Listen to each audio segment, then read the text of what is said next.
नमस्कार, भारत लाइव देख रहे हैं आप और ये बिग स्टोरी है। आज के बिग स्टोरी में एक ऐसी जो राजनीतिक घटना है जिसे लेकर के हम आए हैं, जिसमें पूरी तरह से जो वर्तमान सरकार बनी है महागठबंधन की और उससे पहले एनडीए की सरकार थी, इन दोनों सरकारों को देखने के बाद आपको ये समझ में आएगा कि जब गठबंधन के दौर चल रहे हैं, गठबंधन की सरकारें बन रही हैं, तो ऐसी स्थिति में कुछ समझौते भी होते हैं। कॉमन मिनिमम प्रोग्राम बनता है, जिसको लेकर के आपको याद होगा कि 70 के दशक में जब कांग्रेस को हराने के लिए जनता दल बना था, तो उसमें भी कॉमन मिनिमम प्रोग्राम के तहत एक एजेंडा बनाया गया था जिससे कि कांग्रेस को मात देने में सफल हुए। लेकिन 2024 के रन से पहले जिस तरह की बातें सामने आ रही हैं और भारतीय जनता पार्टी के विरुद्ध साझा विपक्ष के जो गठबंधन बनाने की कोशिश चल रही है, इस गठबंधन में सबसे बड़ी पहल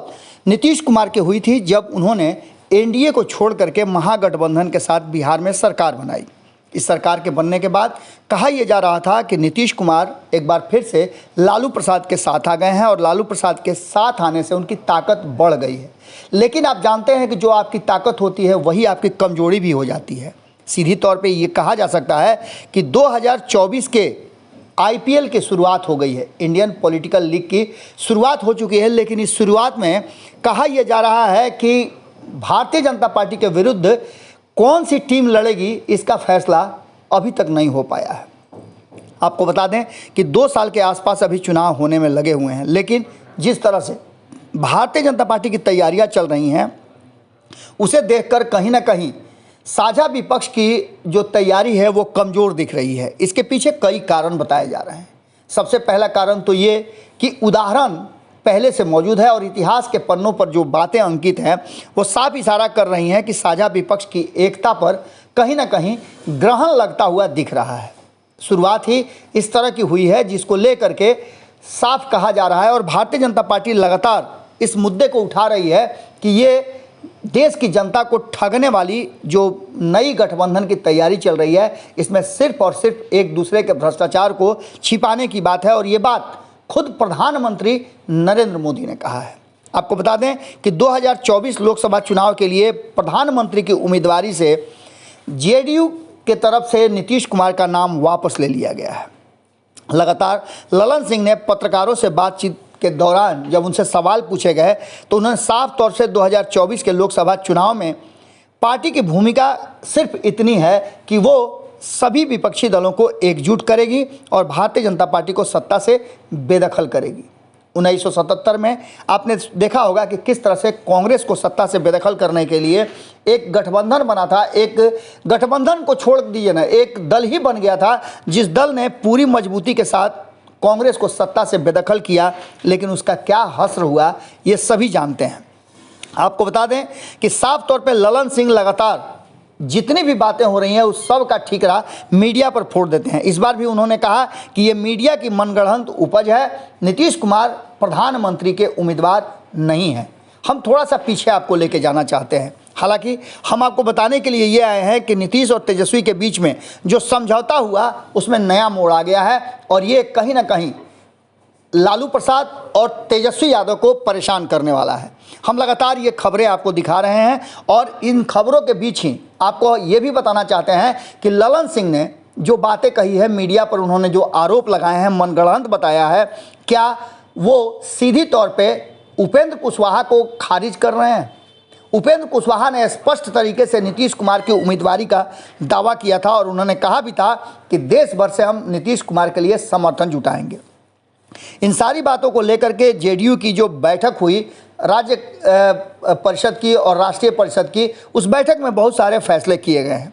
नीतीश कुमार के पीएम उम्मीदवारी से जहां एक तरफ ललन सिंह ने इनकार किया, वहीं आपको बता दें कि अब नीतीश कुमार भी इससे कन्नी काटते हुए नजर आ रहे हैं और इसके पीछे कारण बताया जा रहा है के चंद्रशेखर राव का बिहार आना और उन्हें नीतीश कुमार को सपोर्ट नहीं करना और प्रधानमंत्री के उम्मीदवारी के लिए उनका नाम आगे नहीं बढ़ाना। आपको बता दें कि मुख्यमंत्री नीतीश कुमार ने प्रधानमंत्री की उम्मीदवारी पर सवाल पूछे जाने पर सीधे कन्नी काट ली। इतने में इतना ही नहीं, उन्होंने साफ तरीके से कहा कि हम विपक्ष को एकजुट करने के लिए निकले हैं और 2024 में प्रधानमंत्री कैसा हो, नीतीश कुमार जैसा हो, ये नारे जब लग रहे थे उस समय नीतीश कुमार इससे इनकार कर रहे थे। आपको बता दें कि 2024 का हीरो कौन होगा, नीतीश कुमार ये भी नारे लग रहे थे और पोस्टरों से पूरा पटना पटा हुआ है।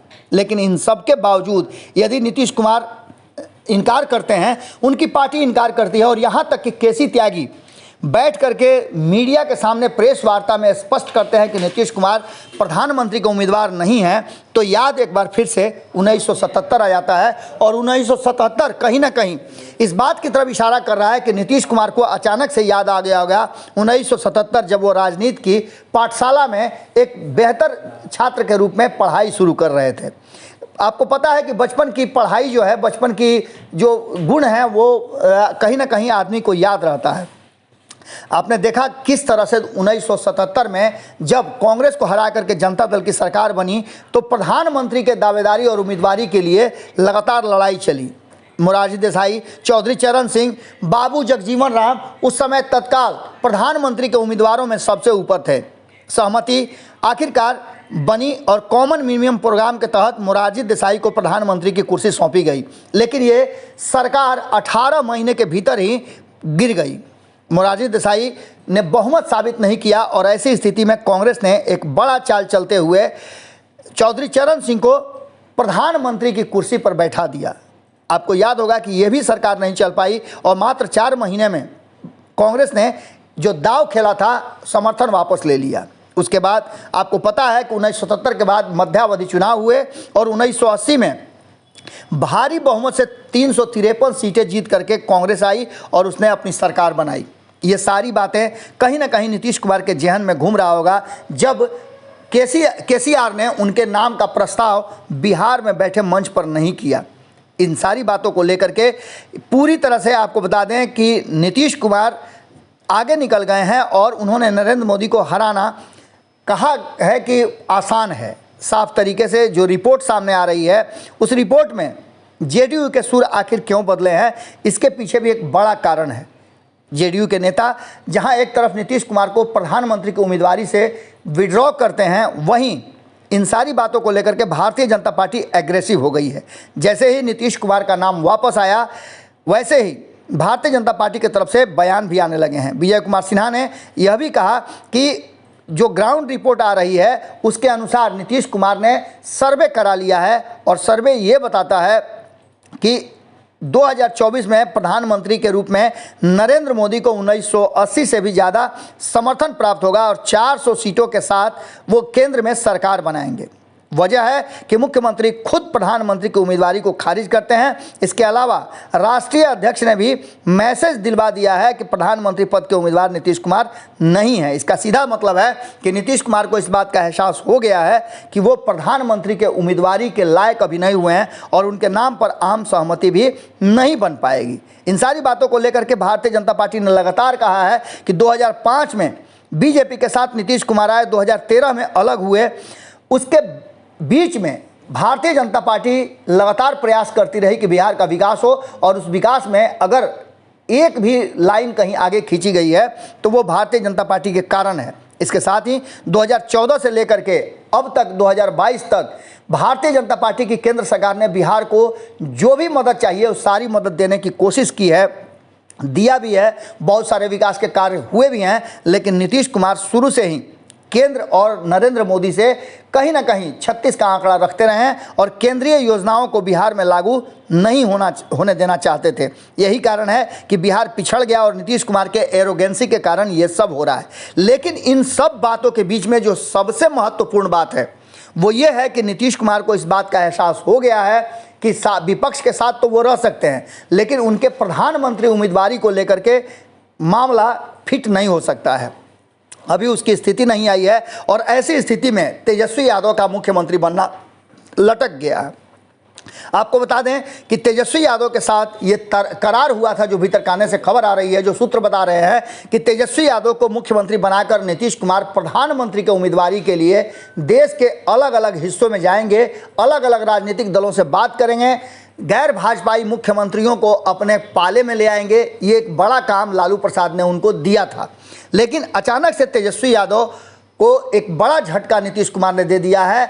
मुख्यमंत्री की कुर्सी वो छोड़ने की स्थिति में नहीं है। यहाँ तक कि हमने आपको खबरों में बताया भी था कि जो राष्ट्रीय कार्यकारिणी की बैठक हुई, राष्ट्रीय परिषद की जो जदयू की बैठक हुई, उसमें जो प्रस्ताव पारित हुए उसमें स्पष्ट कहा गया कि नीतीश कुमार मुख्यमंत्री की कुर्सी तब तक नहीं छोड़ेंगे जब तक कि 2024 का चुनाव नहीं हो जाता है।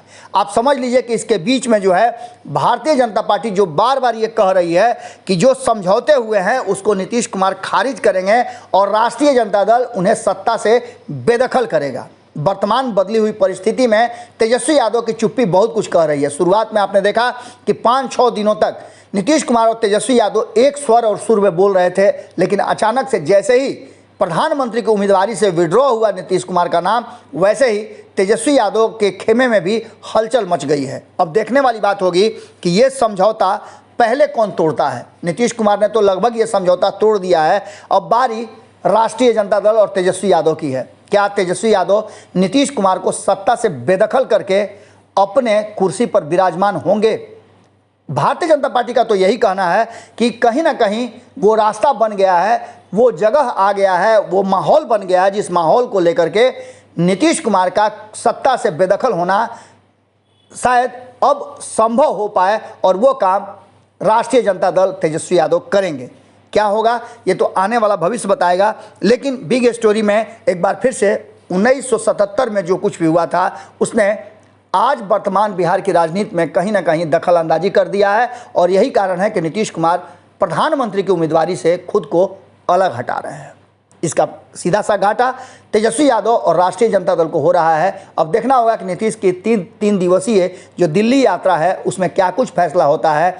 एक तरफ ये भी कहा जा रहा है कि 1977 की बात छोड़ दीजिए ना, 2015 में नीतीश कुमार ने जिस तरह से महागठबंधन के साथ चुनाव लड़के 2017 में फिर से एनडीए में चले गए, बिल्कुल उसी अंदाज में 2024 के चुनाव में भी करेंगे और 2024 में जो सीटें आएंगी उसके पहले या उसके बाद भी वो फिर से एनडीए में जा सकते हैं। क्या होगा ये तो भविष्य के गर्भ में है, लेकिन इतना मान के चलिए कि बिहार में एक बार फिर से राजनीतिक उथल पुथल मच गई है और ये उथल पुथल इस बार फिर से नीतीश कुमार के फैसले के कारण हुआ है। अगर ये वीडियो पसंद आई और वह बिहार के राजनीति और बिहारियत से सरोकार रखेनी तो सब्सक्राइब बटन दबा के चैनल के सब्सक्राइब कर ली। ओजे एगो घंटी बा, ओकरा बटन दबा देला से कुल सटीक और मारक खबर रुआ मुफ्त में मिल जाई। अगर रुआ पत्रकारिता के हमनी के नया प्रयोग में सहयोग कर चाहतानी तो ज्वाइन बटन दबा दी। पेटीएम नंबर नोट कर ली 9386816700। धन्यवाद।